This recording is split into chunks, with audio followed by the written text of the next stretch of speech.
Hey there, gang. This is another comic book grading video. Whether you are a buyer or a seller, the single most important aspect of collecting comic books is grading. You must know how to grade comic books accurately and properly so that you don't get ripped off if you are buying, or so that you don't get people pissed off if you are selling. Now, I do grade comic books for a living. It's my full-time job, so I hope that I can give you some tips and tricks, some things to consider here today.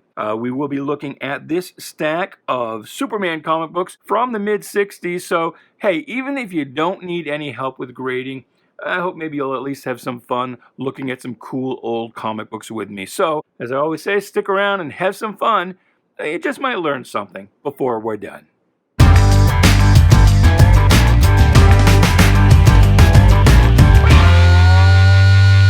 Hey there, bubbies! Welcome to Shanghala. My name is Duke, and this is a comic book grading video. Now, for those of you who have seen these videos before, you might want to skip ahead about 90 seconds while I do the spiel.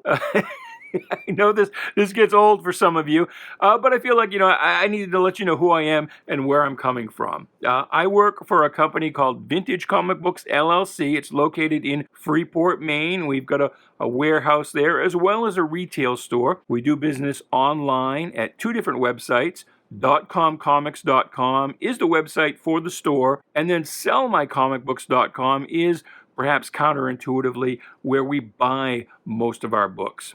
The books that we send to CGC to have graded and slabbed, those we sell at a website called comiclink.com. The rest either go in our store or in dollar boxes that we take to conventions, or we sell them on eBay. The seller name is .comcomics, either as single issues such as these, and my job is grading these single issues. So if you buy a book from us and you don't like the grade, I'm the guy you're mad at. Or we sell books in multi-book lots.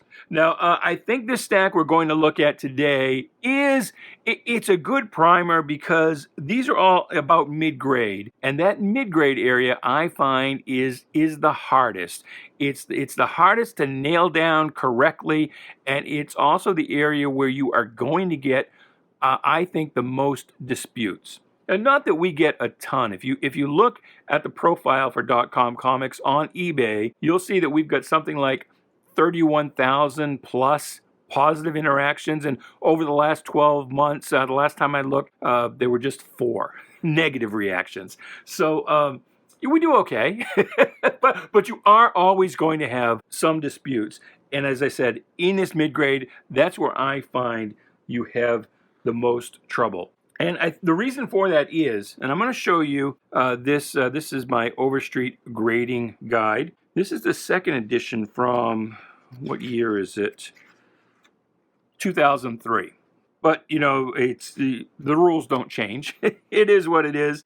But I want to show you here is this chart. And this kind of illustrates some of what I'm about to talk about. So as I said, this mid-grade here, the fines, the very goods, the low, very fines, that's where you run into trouble. That's where it's hard to nail down and you get your disputes. Because up here at the higher end, you want to be accurate because the price difference between, say, an 8.5 and a 9.0, an 8.5 being a very fine plus, a 9.0 being a very fine / near mint, that can be pretty significant, depending on the book.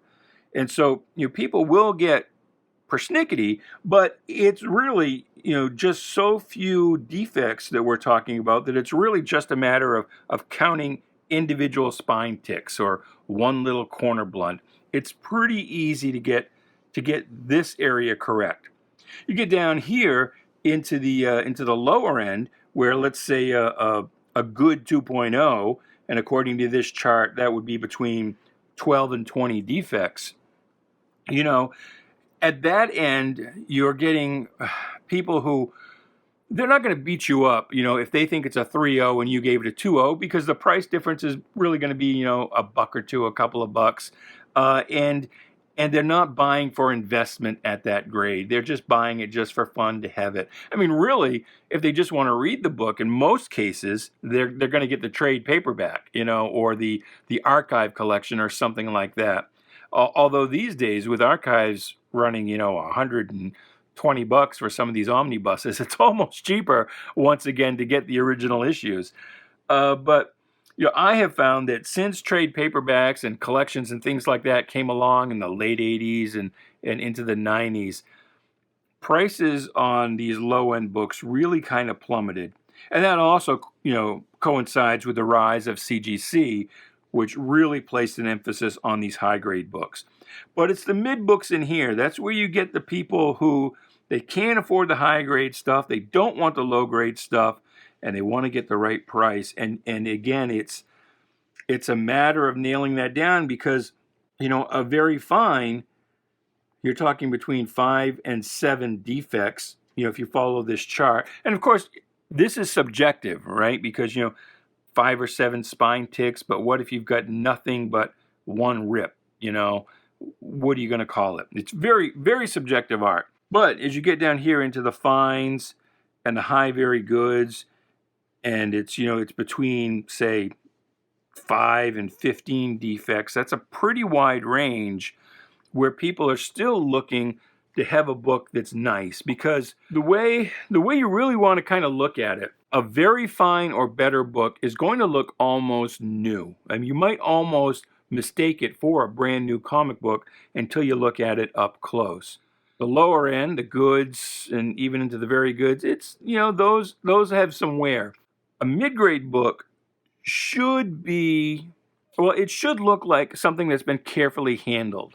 It's going to have some issues, but, it shouldn't have any major rips or tears or significant defects like, a detached staple or something like that. Unless, again, this is the subjective part, if it's got just one of those things and otherwise the book is pristine. And so the 6.0, the fine range, is really the grade that starts to allow the largest number of defects. You can have little tears and things like that aren't allowed at all as defects in the higher grades. Your higher grade defects are, again, they're just maybe a blunted corner or a spine tick. At the 6.0, though, that's where you can have some small tears, some wrinkling, some things like that.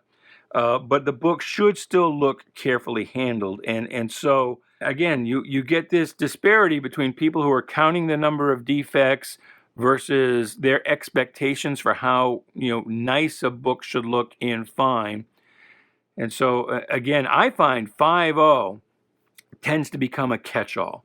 And 5.0 is a very good / fine. It's right on that cusp, and that tends to be a catch-all. And so you get a lot of books graded as a 5.0 that really should be 4s. So, we'll talk a bit more as we go through this. I don't want to belabor the point. And please do like, share, subscribe if any of this proves of any value to you whatsoever. So right here, this sort of struck me as interesting as I laid these books out. You notice these both have purple covers, and just kind of an interesting story. Back in the day, DC Comics owner Harry Donenfeld and the business manager Jack Leibowitz, they kept sales charts of every issue of every title with and they would keep this book with a picture of the cover and the final sales information. And they claim they found that when a book had a purple cover, it had a sales spike. Now, why that should be, I don't know. If it's actually even accurate, I don't know. It's not like these numbers have ever been published, but it is the explanation that people give for why there is such a plethora of purple covers from DC Comics in the 60s. So it's also the reason why you apparently have a lot of people weeping a tear or gorillas. Gorillas were big for DC in the 60s. All right, so let's get going here. We'll take a look at this. And I'll have to take my glasses off, and that means I have to get pretty close up on this book. And hopefully I won't get my head in the camera. But you can see here we have, and I don't know how well you'll see it on the camera, but there's a number here written R28. And that is likely either an arrival date or even more likely a pull date. And that is, if you don't know, comic books back during this era, the cover date was 3 months ahead. So this book that is cover dated in April was actually on sale in January, February, March, April. And so this R28 probably was something that the retailer, the owner of the mom and pop store where this was sold, they probably only had limited amount of rack space, and they didn't want to keep this book on the stands if it didn't sell for 3 months, which is what the distributor wanted them to do. They would probably pull it. R probably stands for return, and 28 was when they were going to pull it off the stands, probably stick it under the counter in a box or something and give it to the retailer when, or give it to the distributor when he showed up to pick up all of the April cover dated books. And so, because again, they didn't want 3 or 4 issues of Superman on their stands at a time if they didn't have enough rack space. And so the reason I mention this is that arrival dates, normally any writing on the cover or even the back cover of a comic book, that's going to get you some serious demerits on the grade. But Overstreet is more forgiving of arrival dates, or in this case, return dates that are written on the book. Something that is written by the retailer. And so I think the reason for that is because that's how somebody would have purchased the book new. They didn't really have any option. It's not a handling defect in the sense that, the book has been beat up or written on by some kid. The kid would have bought the book new with that on it. It's still a defect, but it is treated less harshly than normal writing. And this one maybe even less harshly still, because you almost don't even notice it. It's in pencil. So if we look along the spine, and that's usually where I start. I mean, first what I do is I just look at the book and I just assess, okay, good, fine, mint. Well, that's a fine, or it's closer to fine than mint or good. Then I start narrowing in. And so I'll count the number of spine ticks. Go 1, 2, 3, 4, 5, 6, 7, 8, 9. There's like 10 little ticks all along here. And in that chart that we looked at, well, we're down to a very good. Well, that's obviously not a very good or a good book. So you have to kind of, again, it's subjective, and it's sort of a matter of how deep is the spine tick? Is it to the point where it's an actual tear? Does it actually break the color, or is it just kind of more of a little divot and indentation? And of course, this comes about from the action of opening and closing the book repeatedly. We have a little blunting right here as well. That's not quite a spine tear, but you want to assess not just the number, but the degree of that defect, and also the overall eye appeal of the book. So even though we've got quite a few spine ticks right in here, if you look at that book from that far away, even, it looks pretty good. It's got some very nice eye appeal. And now we've got a few lighter ones up here. The corners of the book, this corner's bent a little bit, and this corner's got a little bit of a blunting. So then you turn the book over, look at the back, and usually, the whiteness, the back cover ads, especially in the 60s, are kind of white, and you can see a lot more of the dimpling here, and this one looks pretty good.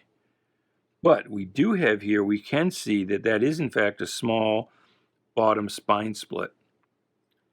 And Overstreet is fairly easy on what we call bindery tears, and that is a tear where, again, it's obvious that the book came off the press with a little bit of a tear at the bottom or the top of the spine, which is different than a spine split where that is a result of handling. And this is more a result of handling.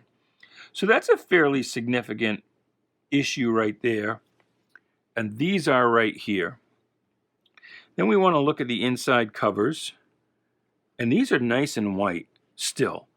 And you always want to consider the paper quality, and a lot of people don't. A lot of people will just look at the cover on the outside. They don't look at the inside covers, and they don't look at the paper quality. And you can see it isn't bad, but it's starting to tan. You're kind of off-white here, bordering on tan along the edges. And you want to consider that. A lot of people don't. And they just look at the cover of the book. And I think one reason for that is because CGC lists the grade, and then we'll list below it on its label the quality of the paper, white pages, off-white pages, tan, whatever. And I think people have got it into their heads that is something different from the grade because it is listed in addition to the grade. Well, no, it is something that you account for that in the grade. So if a CGC book says, 5.0 off-white pages, well, the fact that those pages are off-white is calculated into that 5.0.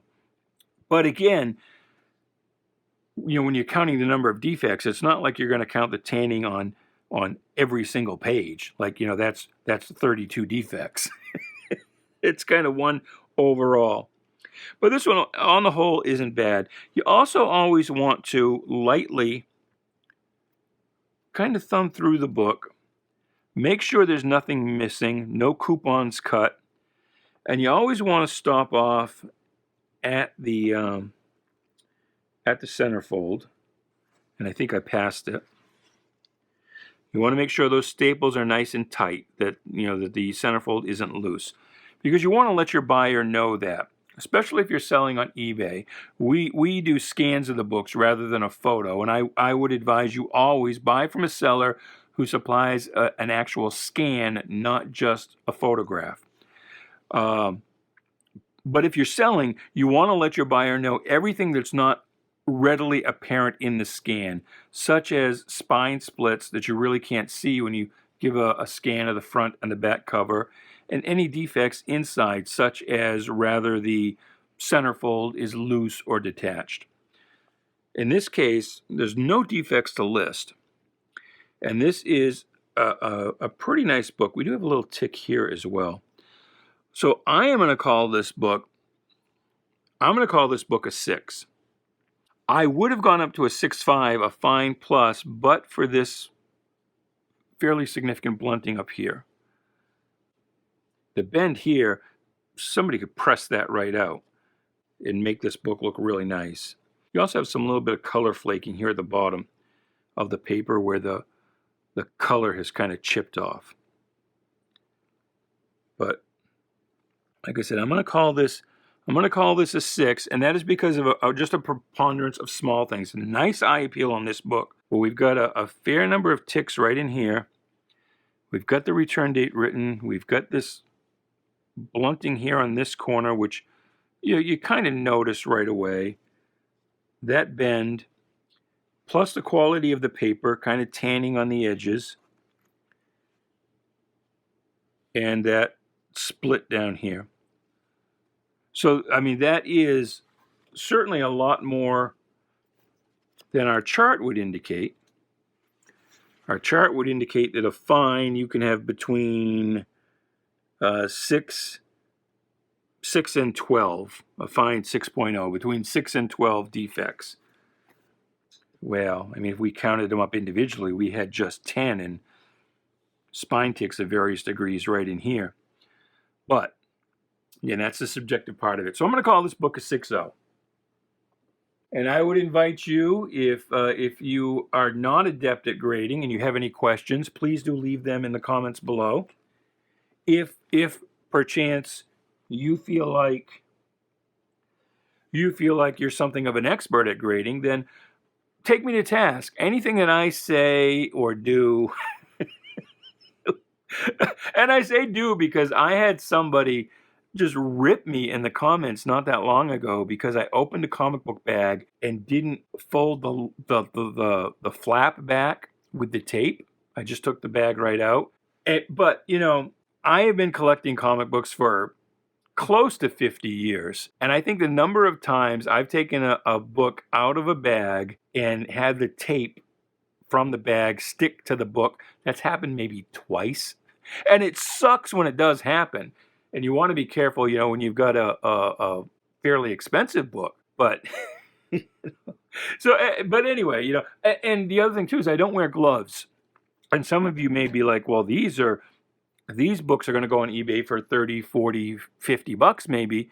You should be wearing gloves. I find that I am more likely to do damage to the book if I'm wearing gloves than if not. If my hands are clean and dry, I'm not going to get oil from my fingers all over the books, which is the concern. Yeah, if I'm handling a $10,000 book, I'll wear gloves. But I'm also probably not going to flip through a $10,000 book through the pages quite the same way that I do with gloves on because I'm afraid of damaging the book. But like I said, handling it with just clean, dry hands for me is the way to go.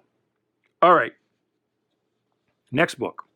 This one's a classic. The Superman 164, the battle, the showdown between Luthor and Superman on a world with a red sun, the world where Luthor is considered a hero, and they get kind of a fair fight here. So, again, I always, I look at the book, get a quick assessment. It's not mint, it's not good, it's mid-range, it's fine. Is it going to be a high fine or a low fine? And I'm probably just quick assessment. It's probably going to be a high fine. Although, well, you got to be careful because do you see that right there? I didn't even notice that at first, but that is some kind of a blunting, and I bet, yeah, that goes all the way through the book. And look at this. It creates a tear. Can you see that? I hope you can. I don't have lighting here that is optimal for YouTubing. I have I work under a special desk lamp that's great for grading, but maybe not great for YouTube. But hopefully you can see that. That's about a 1/4 inch tear, 2 of them parallel, and it goes through every page in the book. So that's an issue. And that is something that I would note among the defects in the description for the book because you're not going to see that from the scan. But I would say something impacted this pretty heavily because it's indented there. And somehow, you can see it's pretty ugly on the back. Somehow it created that split, that rip, about a 1/4 inch, right side by each. And you can see here, what I noted on the last book, especially down here in the bottom, you can see some. If this book had color, you would probably see that better. But with the white, it's also fairly easy to make out quite all of the dimpling. You don't get color breaks because there's no color, but you can see that there's, especially right in here, there's a few of them. Wrinkles, not quite tears, divots. Good little indentation there that would press out. But the back cover is nice and white. The front cover has nice eye appeal. A little blunting here. Not much for ticks. Maybe only 2 very tiny ones. Like, can you see that one? Just barely breaking color. Blunting here, little blunting there. Here we've got an actual fold. We'll look inside. I want to be a little careful about flipping through these pages because those tears stick the pages together. But was that Brainiac 5? No, it wasn't. Sorry. I see a Legion character and I get excited. So I want to look at the centerfold, and it looks good. Look at the inside. I always want to look at page 1 because a lot of times kids they wrote their names on page 1, or somebody will write a date or a sale price. And this one too is kind of off-white pages. You're getting a little bit of tanning here along the edges. So this is a good opportunity to talk about qualified grades, right? Because a qualified grade is like, but for one defect, it might be a certain grade. If it's but for a 1-inch tear, it might be a mint book or a near mint book. And you might give it like a qualified 9.4 and list a defect. I tend not to use qualified grades in the mid or low ranges. I only use a qualified grade if it's a high grade book. If in fact, but for this one defect. I mean, if this book were absolutely pristine, near mint, or even very fine, but for what's going on down here, I might do a qualified grade. But there is enough other things going on that at that point I just incorporate it into the grade, because this book would probably be a 6.5, maybe a 7. So a fine plus or a fine very fine. And fine very fine's cutting it close as far as to when you would use a qualified grade. I can't remember. I've read this story years ago, and I can't remember why his boots are glowing. Maybe it's just a style choice. I don't. No, there is a reason. It's something to do with the gravity, or I can't remember. So anyway, I am going to end up calling this book a 5. And to some of you might think that's being lenient because that goes through every page, but it's still got pretty good eye appeal. And again, but for that, I would probably call this book at least a 6.5 and maybe even a 7. In fact, I probably would go a 7. So knocking it down 2 points from a 7 to a 5, that's pretty harsh. But that's what I'm going to do. And I'll note the defects. All right, here is our next book. Superman 165. This feels thin, and if you handle comic books enough, you'll get to know just by feel if a book is right. And so we end up counting one. I know this is should be a 32-page book. So if I count 1, 2, 3, 4, 5, 6, 7, 8, I should be at the centerfold, and I am. Okay. We'll just count the rest of them. 1, 2, 3, 4, 5, 6, 7, 8. Okay. So it just feels thin for some reason. All right, what have we got here? We have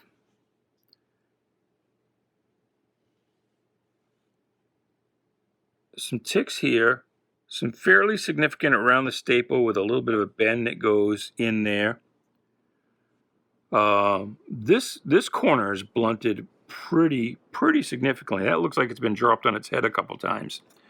You can see the book didn't come off the press quite right because this border, this black border up here, shouldn't show. That should have been above the cut line. Some people will call that a defect. Well, yeah, it's less attractive than a book that was printed correctly, but it's really not. That's not something that's going to be part of anything that you would take off for grading. We've got kind of a fold here, and this would be where somebody was maybe holding the page while they were reading it, right about where their hand would be, where their thumb would be, really. But luckily there's no actual tear. It's just kind of bent inward a little bit, kind of a blunting. There's blunting on this corner, that corner, some color flakes here. Got a little bit of a micro tear here. When I say micro tear, I'm talking like in less than 1/8 of an inch. You can see along the spine some abrasions. There's that rip again with some abrasion right there. And that's where like the paper is just kind of rubbed off a little bit. You can see the fibers underneath the gloss. Got a little bit of a dust shadow here. And a bit of a dust shadow along here as well. Where or light fading, one or the other. Looks like something was on top of this with that much of it exposed for some period of time. So you got a little bit darker here than the rest of it.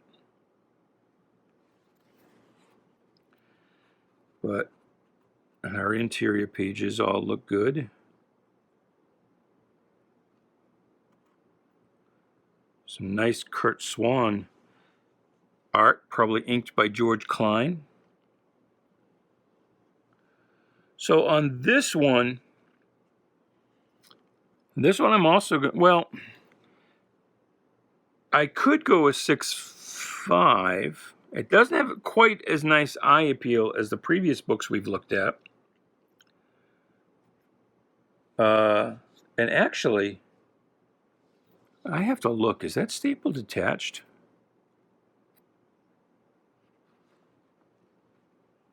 No, it's attached, but not by much. You wouldn't have to open that cover very hard to pop that staple. But it is still attached. But this corner up here is a little rough. But I think I'm still going to go a 6 on this book. I could, actually no, I'm going to go to a 5.5. I'm going to go to a 5.5, and that's largely because of this blunting here is a little major. That dust shadow there is a little major. And some of that abrasion. So this one we're going to call a 5.5. And 5.5 is a fine minus.